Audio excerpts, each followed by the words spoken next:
आणि यानंतर एक दुःखद बातमी।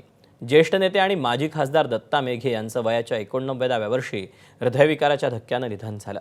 4 वेळा काँग्रेसचे खासदार राहिलेल्या दत्ता मेघेंनी राज्यसभा सदस्य तसं महाराष्ट्र विधान परिषदेतही महत्त्वाच्या जबाबदाऱ्या पार पाडल्या।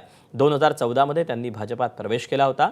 राजकारणासोबतच त्यांनी शिक्षण आणि आरोग्य क्षेत्रात उल्लेखनीय काम केलं। नागर युवक शिक्षण संस्थेच्या माध्यमातून तसंच Datta Meghe Institute of Medical Science सारख्या संस्थांच्या उभारणीतून त्यांनी ग्रामीण भागात शिक्षण आरोग्य सुविधा पोहोचवल्या। त्यांच्या कार्यामुळे विदर्भातील हजारो विद्यार्थ्यांना संधी मिळाली।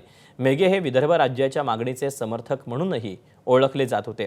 त्यांच्या कुटुंबातील पुढील पिढी राजकारणात सक्रिय असून पुत्र समीर मेघे हे आमदार आहेत। दत्ता मेघे यांची राजकीय कारकीर्द आजवर कशी राहिली त्यावर एक नजर टाकूया।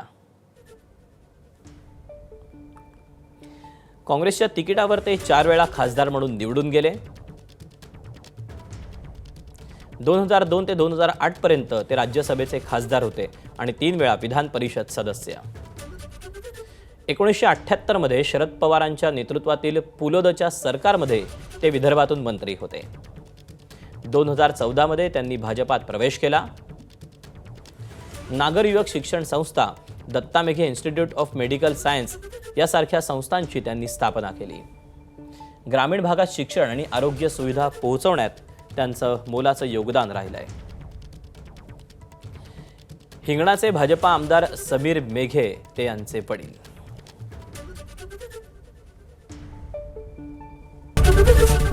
एबीपी माझा, उघडा डोळे बघा नीट।